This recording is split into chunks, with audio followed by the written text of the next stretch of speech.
কি করে একটি বাচ্চা মেয়ে মাটির পুতুল তৈরি করতে পারলো? তো হ্যালো বন্ধুরা, welcome back to my channel. আজকে দেখাবো একটি বাচ্চা মেয়ে কি করে মাটির পুতুল তৈরি করতে পারে। বন্ধুরা, আজ চলে গেছিলাম আমার একটি পাশের বাড়ি, তখন দেখি আমার একটা বুনু মাটির পুতুল তৈরি করছে। বুনুকে বললাম একটি সুন্দর করে মাটির পুতুল তৈরি কর। তো বন্ধুরা, দেখতে থাকো কি করে মাটির পুতুল তৈরি হয়।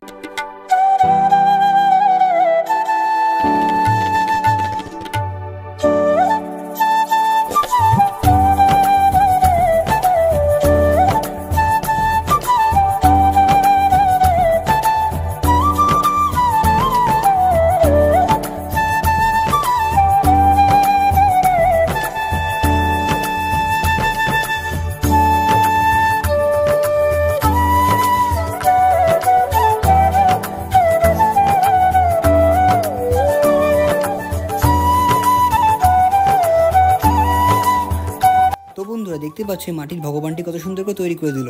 তো এরকম নানান ধরনের ভিডিও দেখার জন্য আমার চ্যানেলটিকে অবশ্যই সাবস্ক্রাইব করে রেখো। ওকে।